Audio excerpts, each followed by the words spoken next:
A very good evening to you. Welcome to the special edition of the Situation Room live on mainland 98.3 FM. Today is the first day of October 2024. It means two things. It's the celebration of a new month.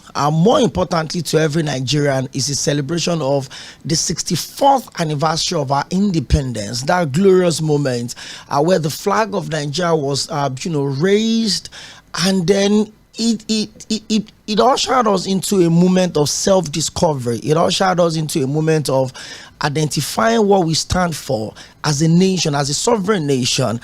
Of course, it ended many years of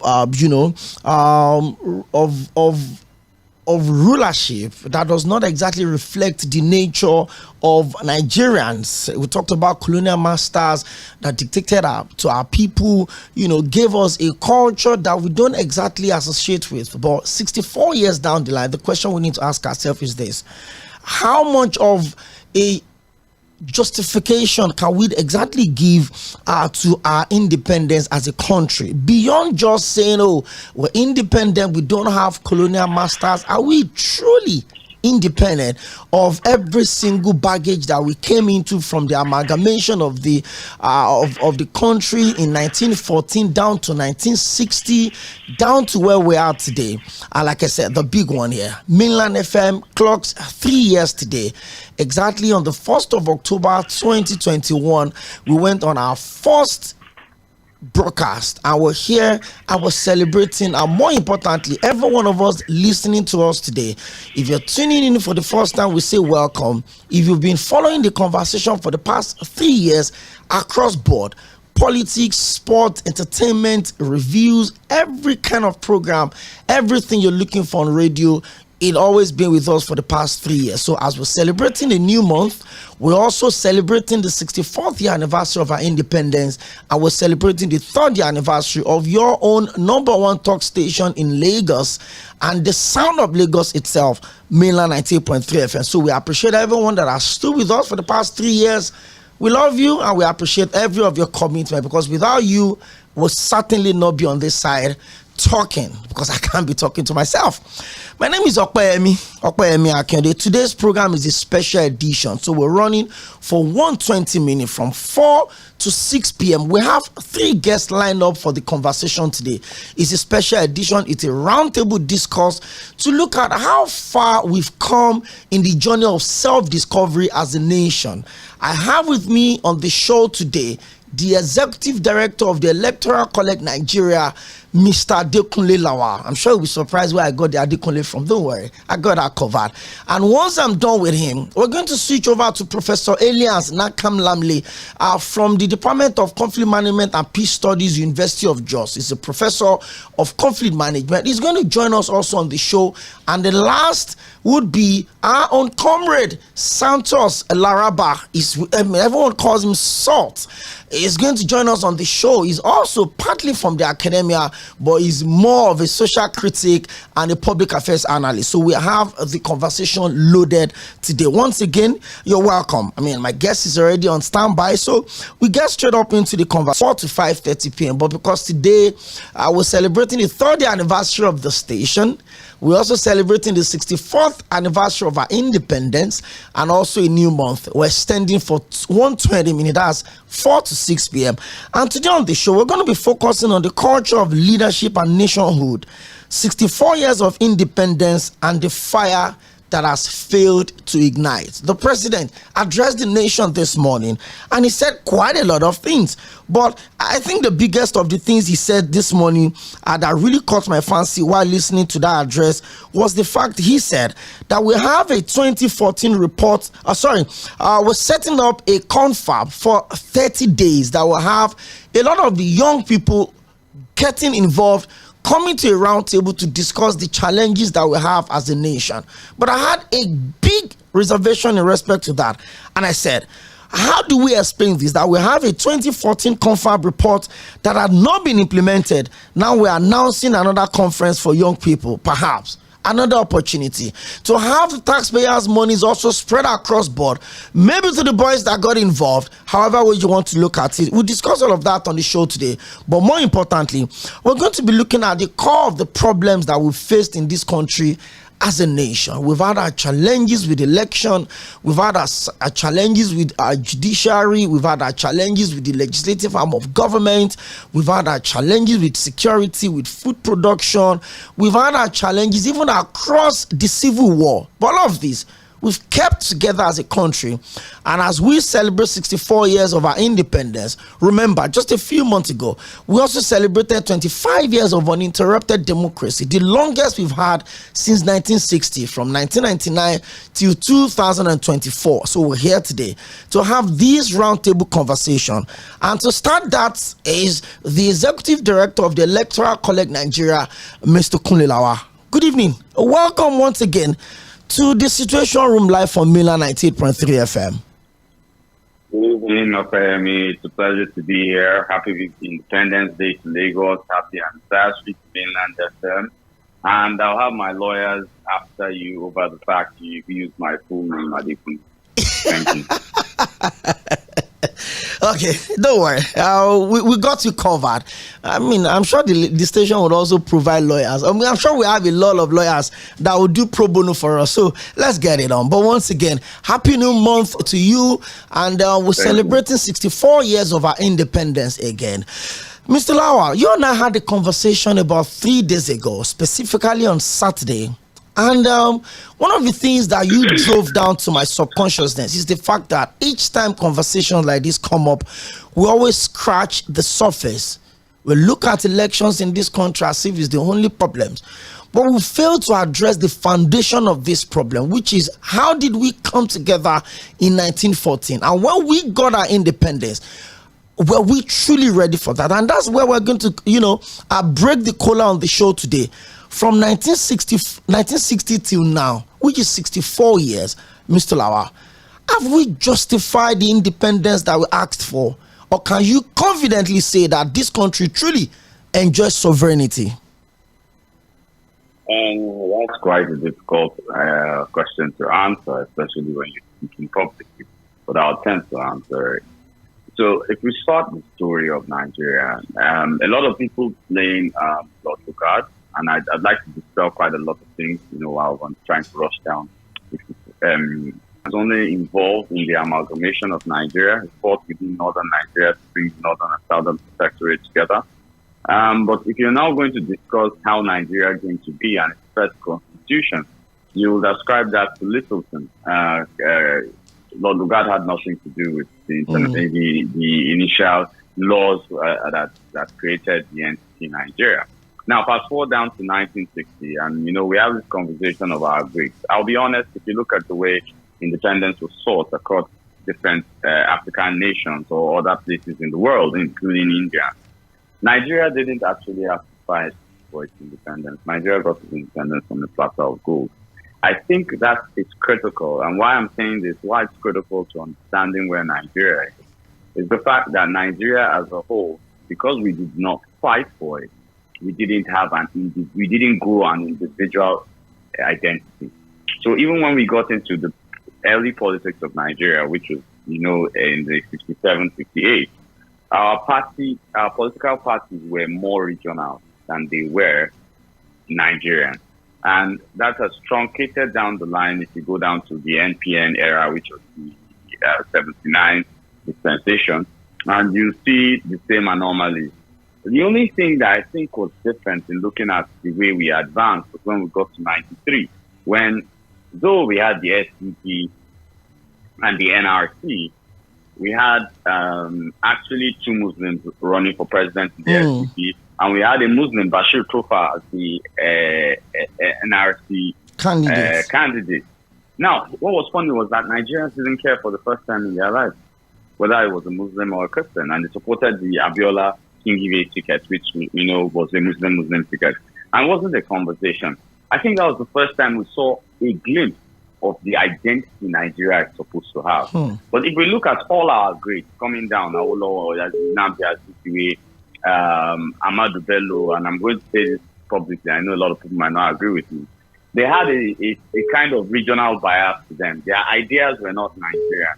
Forget they were great for their region, but they were not great for Nigeria.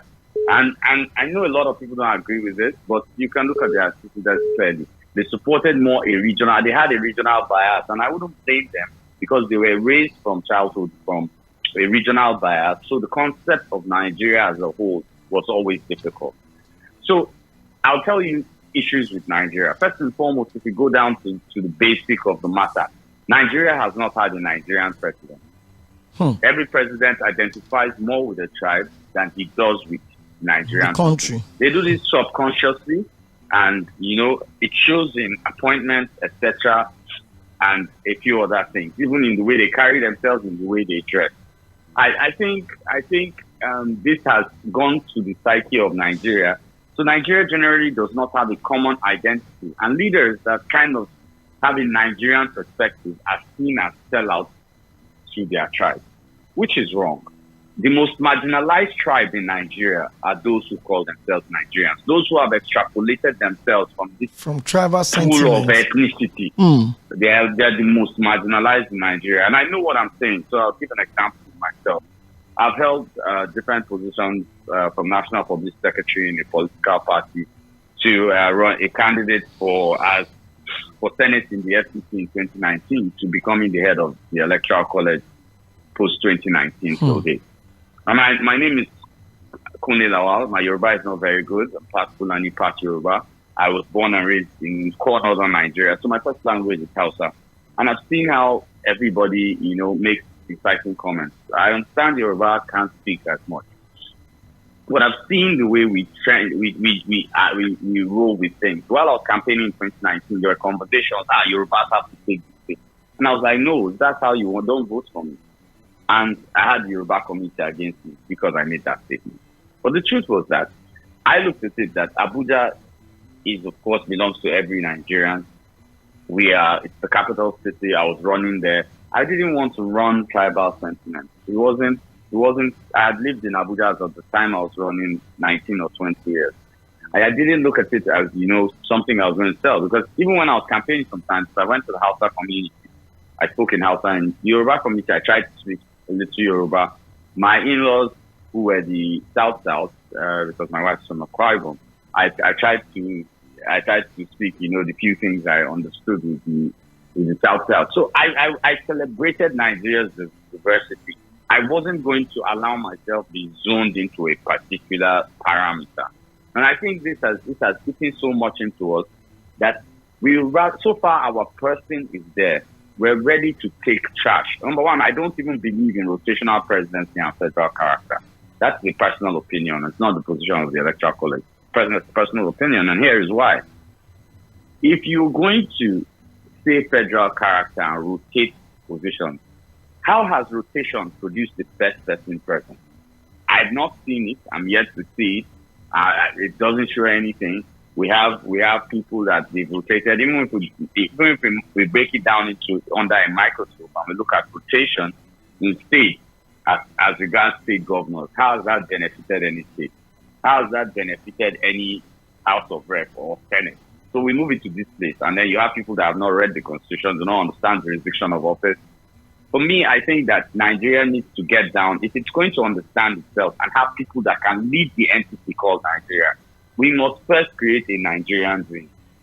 We must embed, and it's totally irreplaceable, must embed love for country. Most people do not love this country. They love their tribes, they love their cultures. They're not ready to mix. I tell people, if you've traveled as expansively as I have, and I have stopped even counting states and capitals I've been to, I'm at local governments, and right now I'm at 200 and something. If you've traveled as much as I have, you will love Nigeria. Nigeria is beautiful. Nigeria has so much culture. I've tasted food almost everywhere. Okay? That's what I wanted to say on air now. I have to change it. Okay. I wanted it because man, somebody will kill me. What I wanted to say is that if I could marry from every culture, I just realized that so they can shoot me at home. That's what I'm saying. So if you would love Nigeria if you understand, but most people that seem to have opinions on Nigeria have not even crossed the border. So it's hearsay. If you go to Lagos, they are going to kidnap you or use you for ritual. If you go to the north, Muslims are going to kill you. If you go to the east, they are going to just cheat you of all your money. You can't even buy land there. What the hell are you thinking? And this has, so we don't create, and you distance this from leadership. You can't remove it. When a leader is already structured to think of himself and his people alone, how can you have a leader for all? So I think that helps answer your first question and bring a little friends to the conversation. Now, thank you very much. By the way, in case you're just tuning in, this is the special edition of the show. So rather than for us to go from 4 to 5:30, then we have the headline news break by 5 o'clock. We're just going full throttle because we have 3 guests on the show today. I already have my first guest, the Executive Director of the Electoral College Nigeria, Mr. Nsoᴛɪᴏ is already on the show. And once we're done, I will move straight on to Professor Iḽsᴛ from the Center of Conflict Management and Peace Studies, University of Jos. And of course, Mr. Santos Ayuba Larab is an erudite academia and a political activist and a social commentator. So all of them will join us on the show today. So just sit back, relax, and enjoy everything we have for you today. What a way to start the month. What a way to celebrate the 64th year anniversary of our independence. And what a way to celebrate the 3rd year anniversary of your darling station, the sound of Lagos itself, mainland 98.3 FM. Mr. Nsoᴛɪᴏ, you set the conversation rolling for us. You made mention of a lot of key issues here. The first is the fact that a lot of the leaders we have don't exactly see themselves or identify as Nigerians. They would first say, oh, I'm this, I am that. You see slogans during electioneering, oh, it is this, it is that. It is our turn, it is our this. How big a problem do you think this ideology is in terms of discovering ourselves as a people and finding focus for this country, Mr. Lawa? And this is what I mean.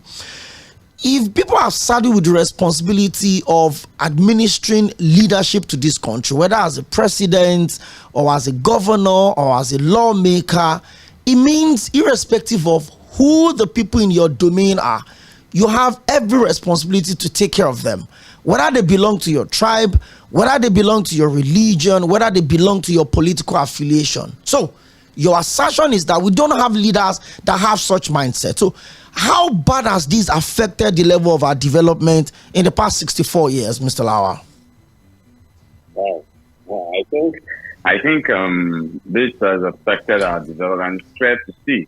I'll give you an example. If you want a microcosm of what's happening in Nigeria, go to the FCT Abuja. And when let's start from when Obasanjo was president. You had even number plates you see then, or your Southwest state. You see people dressing Western. The moment Yar'Adua became president, it's changed. You now notice kaftans, white kaftans, etc., and whatever. The moment Goodluck Ebele Jonathan became president, what was reigning was senator. We all remember that now. From the south, everybody was wearing senator trousers. Whether excuse me, whether you're from the south, southwest, or wherever, it was the tradition. The moment Goodluck Ebele Jonathan stepped down, and it was Muhammadu Buhari, he went back to kaftan. As we've gone back to kaftan, I will tell you, I was in Abuja for inauguration, and I still work within Abuja. I live in Lagos and Abuja, and I'm in Abuja normally. Abuja has changed now and has gone back to the Obasanjo era. The Obasanjo era styled Western kaftans, Western associates, one cap, pillar, cup, one, and we're back there. That shows you a representation of what we think as a people.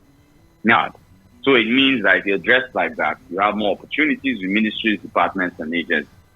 That is totally an anomaly in a country. And this is key.